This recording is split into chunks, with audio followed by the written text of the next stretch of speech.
DD किसान, बदलते भारत की शान।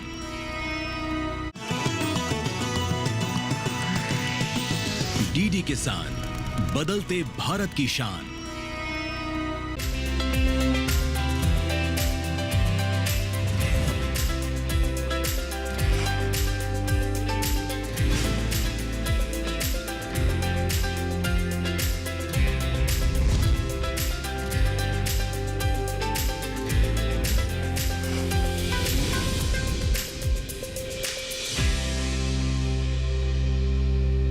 नमस्कार, स्वागत है आपका सफल किसान में। मैं हूं अंजू सिंह।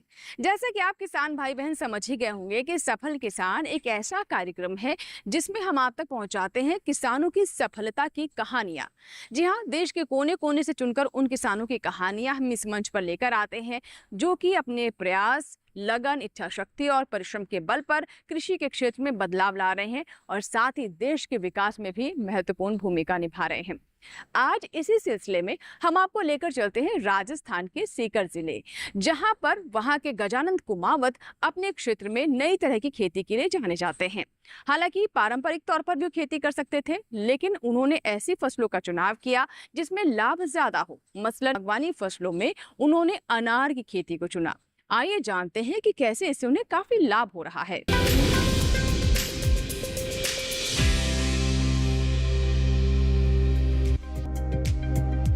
राजस्थान का सीकर जिला यूं तो खाटू श्याम भगवान जी के मंदिर के लिए प्रसिद्ध है। बड़ी बड़ी हवेलियों और प्राचीन मंदिरों के कारण इसकी एक अलग पहचान है।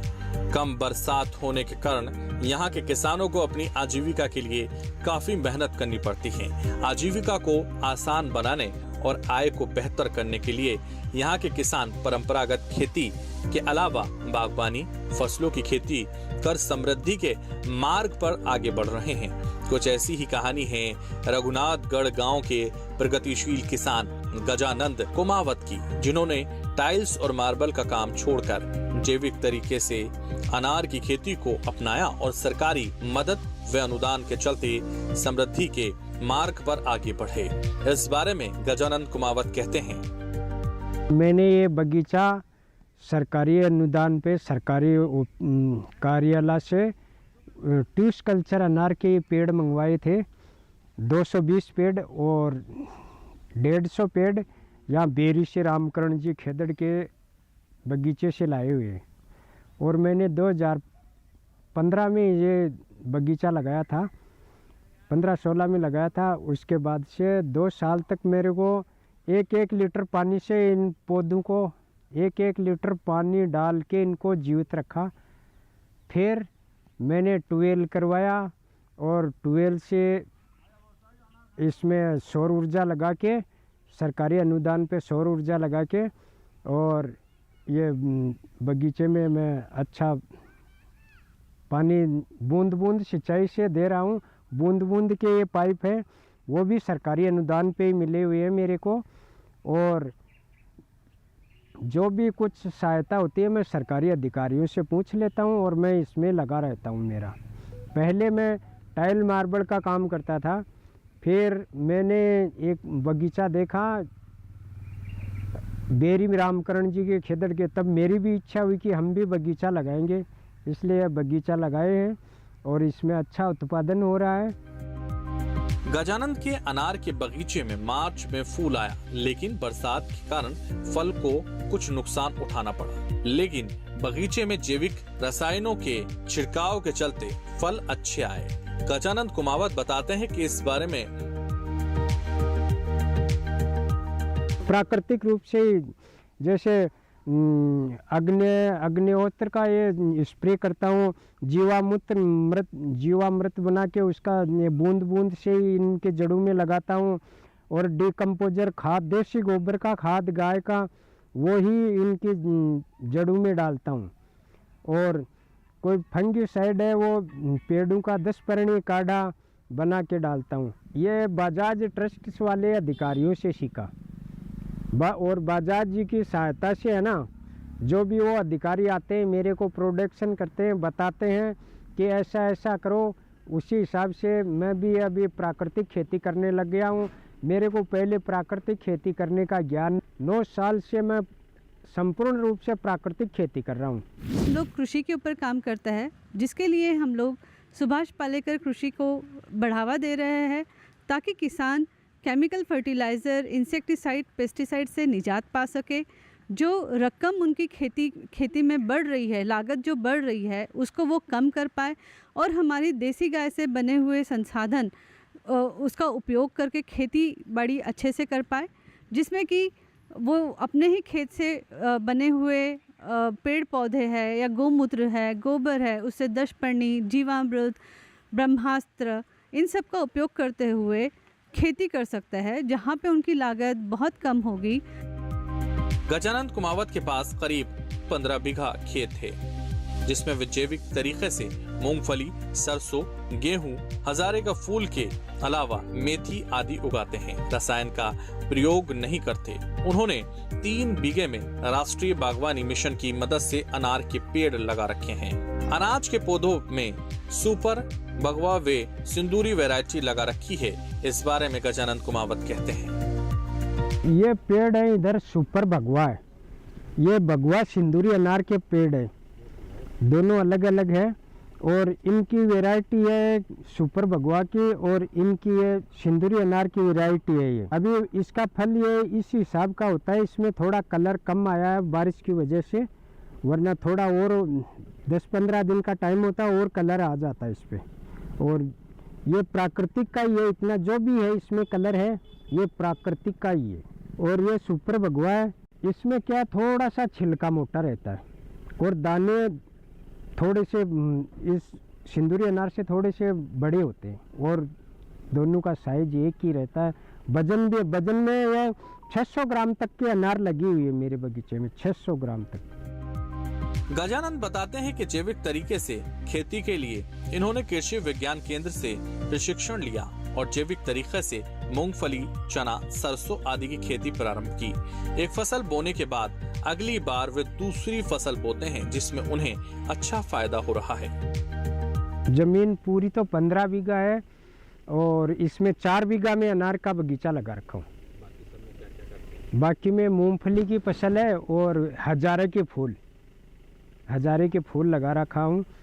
3 बीघा में मूंगफली है। फिर गेहूं की ले लेते हैं, मूंगफली के बाद में गेहूं की फसल कर लेते हैं। गेहूं जो चना जो भी इच्छा होती है वो ही लगा लेते हैं। हर साल में अलग अलग लगाते हैं, कभी सरसों लगा लेते हैं, कभी चना लगा लेते हैं, कभी मेथी कर लेते हैं, कभी गेहूं कर लेते हैं। अभी देखो इनकम ये अनारों में मौसम की मार नहीं होना तो मेरे को 3 लाख का तो इसी में प्रोडक्शन हो जाता है, इसी में बचत होती है। परंपरागत खेती के अलावा बागवानी फसलों के उत्पादन को बढ़ावा देने के लिए सरकार ने राष्ट्रीय बागवानी मिशन के तहत किसानों को अनुदान आदि देकर आगे बढ़ाया है। गजानंद कुमावत ने भी सरकार की योजना का लाभ लेते हुए अनार की खेती प्रारंभ की, जिससे आसपास के किसानों में भी बागवानी फसलों के उत्पादन के लिए प्रेरित हो रहे हैं। सरकार की इस योजना से किसानों को फायदा हो रहा है और उनकी आय में भी बढ़ोतरी हो रही है।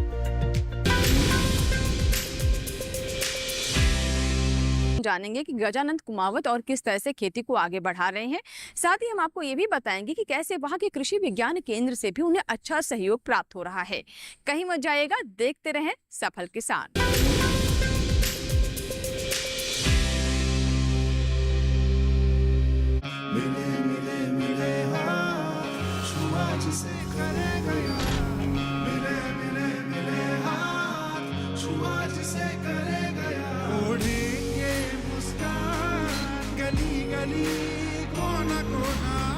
की धरती फिर उगलेगी सोना। हम यूं ही मिलकर इस नए भारत में 4 चांद लगाते रहेंगे, बस एक नए नाम के साथ और आपके भरोसे के साथ। L&T स्विचगियर बिजनेस अब बन गया है लॉरेट्स नुत्सन। IPL बायोलॉजिकल्स फसल को कीड़ों, रोग, दीमक सबसे बचाएगा और साथ ही साथ ये मिट्टी और फसल के स्वास्थ्य का ध्यान भी रखेगा। मतलब T20 और टेस्ट मैच दोनों में जीत। बिल्कुल, IPL बायोलॉजिकल्स यूज करें अपने आज और अपनों के कल के लिए।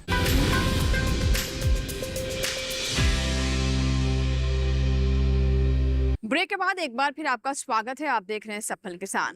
आज के सफल किसान में हम बात कर रहे हैं राजस्थान के सीकर जिले से संबंध रखने वाले गजानंद कुमावत के बारे में, जो कि अपने क्षेत्र में जैविक खेती के प्रचार प्रसार के लिए जाने जाते हैं। जी हाँ, न सिर्फ वो खुद जैविक खेती करते हैं बल्कि अन्य किसानों को भी इस दिशा में प्रोत्साहित कर रहे हैं। यहाँ उन्हें साथ मिल रहा है यहाँ के कृषि विज्ञान केंद्र का। आइए जानते हैं कि कैसे कृषि विज्ञान केंद्र किसानों का मार्गदर्शन कर रहा है।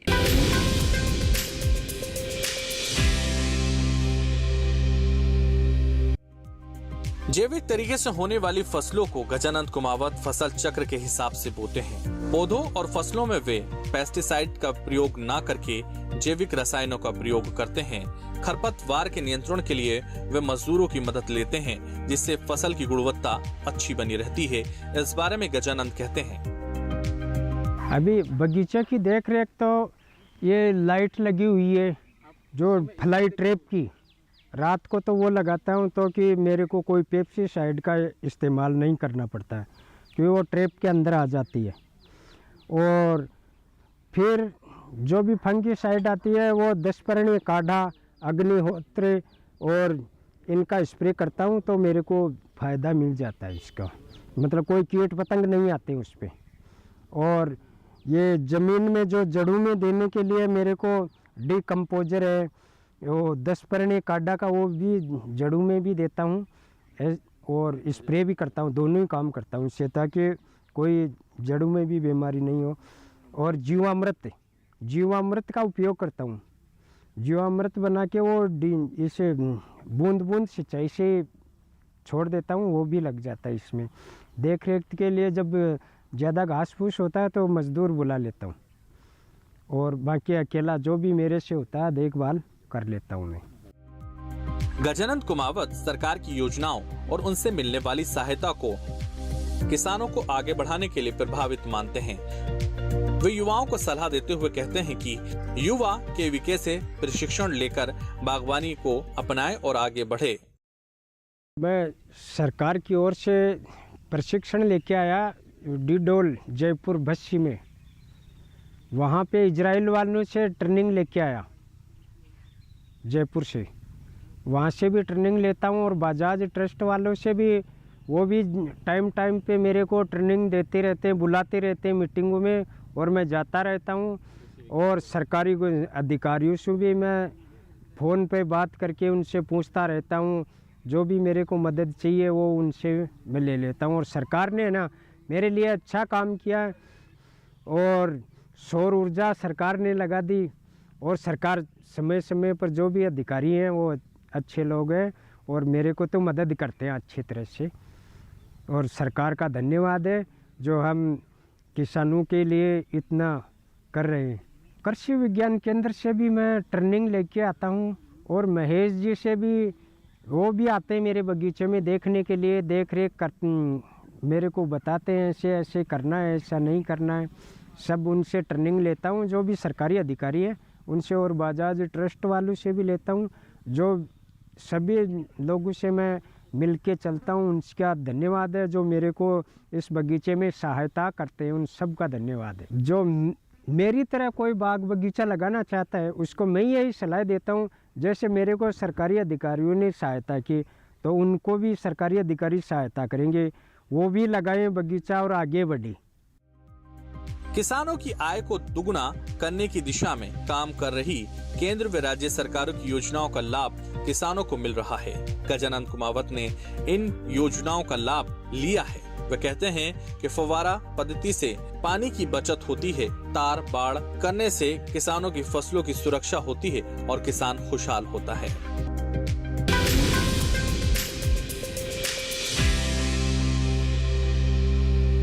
इसी के साथ ही सफल किसान में यहाँ वक्त एक छोटी सी ब्रेक का। ब्रेक के बाद जब वापस आएंगे तो हम आपको बताएंगे कि कैसे बागवानी फसलों को प्रोत्साहित करने के लिए कृषि विज्ञान केंद्र और साथ ही नाबार्ड की तरफ से प्रयास किए जा रहे हैं। कहीं मत जाइएगा, देखते रहें सफल किसान।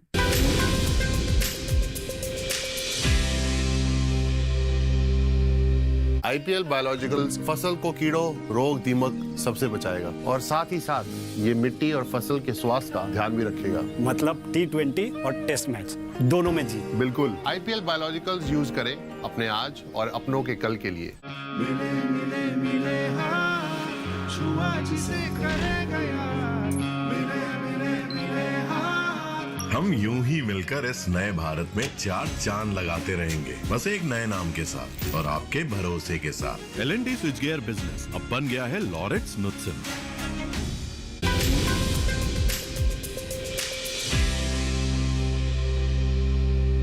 ब्रेक के बाद एक बार फिर आपका स्वागत है। आप देख रहे हैं सफल किसान। कहते हैं कि अगर आपको मंजिल हासिल करनी है तो इसके लिए अथक प्रयास करना होगा, परिश्रम करना होगा और किसी भी चुनौती के सामने नहीं झुकना होगा। लेकिन इसके साथ ही साथ एक और महत्वपूर्ण बात यह है कि सही मार्गदर्शन मिलना भी उतना ही जरूरी होता है। आइए जानते हैं कि कैसे जैविक खेती को लेकर कृषि विज्ञान केंद्र और साथ ही नाबार्ड के अधिकारी किसानों की हैंड होल्डिंग कर रहे हैं।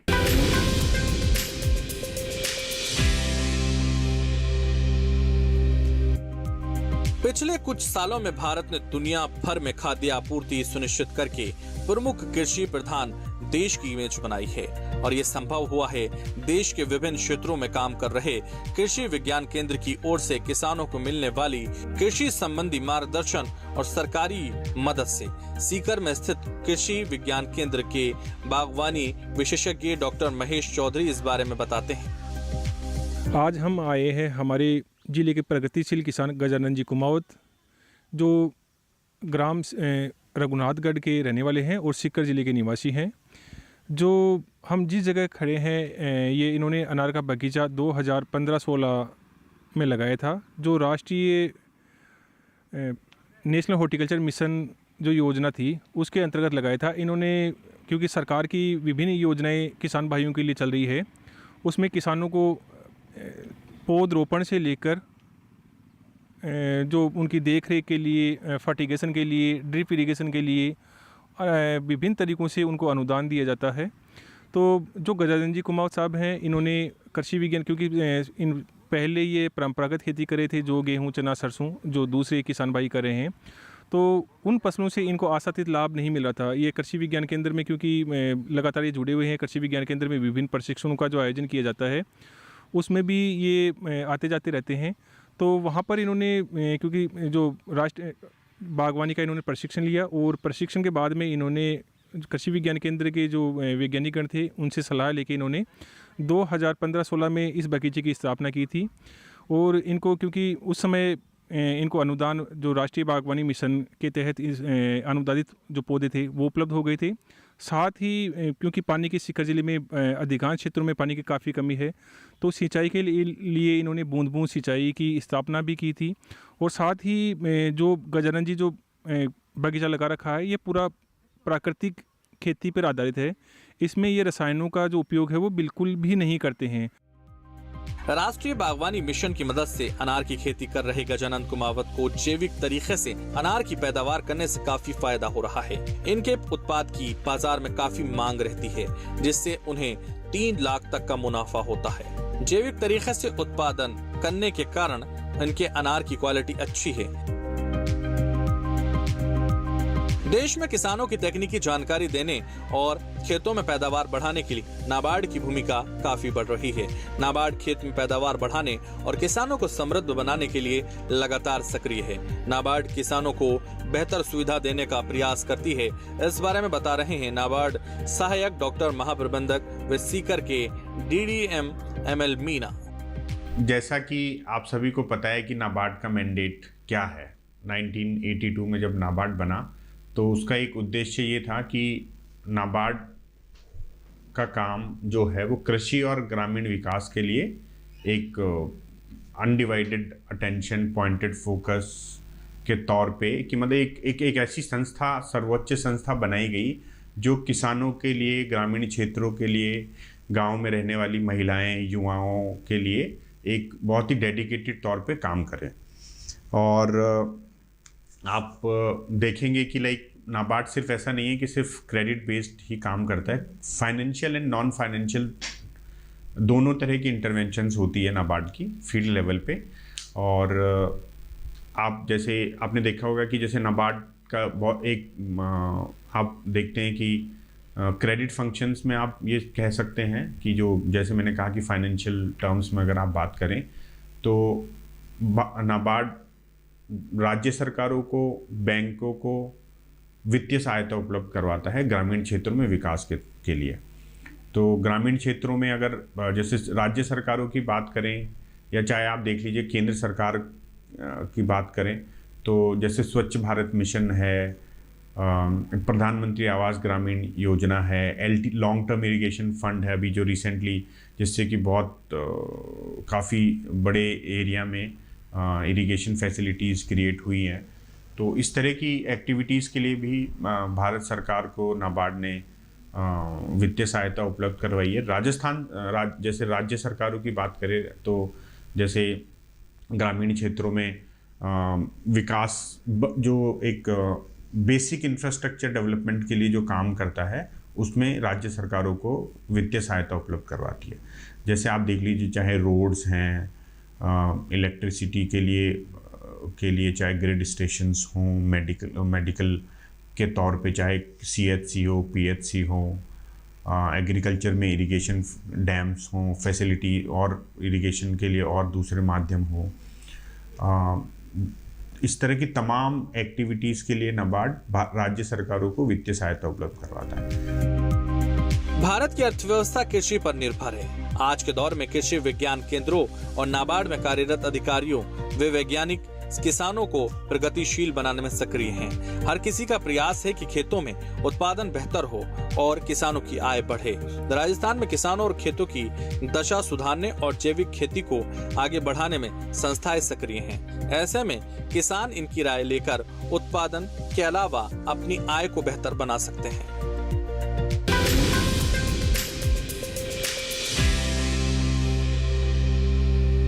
तो ये था हमारा आज का सफल किसान, जिसे देखकर हम कह सकते हैं कि किसान ही हमारे देश की असली ताकत है और इसीलिए बहुत आवश्यक है कि हमारे किसान ताकतवर हो और ज्यादा सक्षम हो और सही दिशा में वो अपने कदम बढ़ाते रहें ताकि देश भी तरक्की की राह पर सरपट आगे बढ़ता रहे।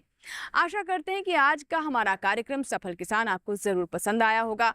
अगर आपके कोई सुझाव है, कोई फीडबैक है या फिर आप चाहते हैं किसी किसान की सफलता की कहानी को हम कार्यक्रम में शामिल करें तो इसकी जानकारी भी आप हमें अवश्य दें। आप हमारा ईमेल आईडी नोट कर लें। हमारा ईमेल आईडी है safalkisan@gmail.com। पत्र लिखने के लिए हमारा पता नोट कर लें।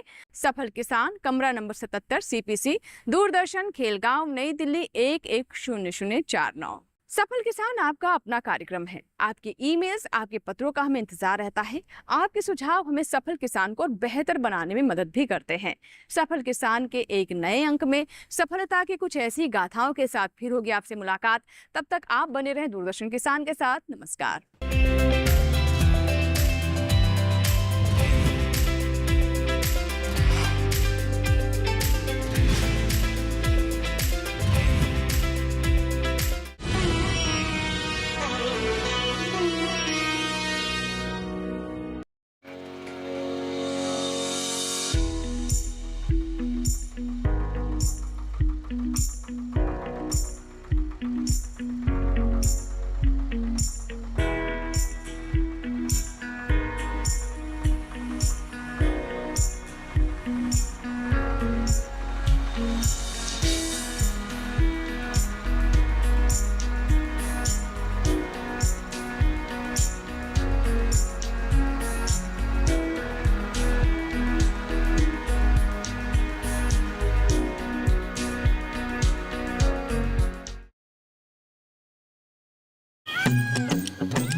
डीडी किसान, बदलते भारत की शान।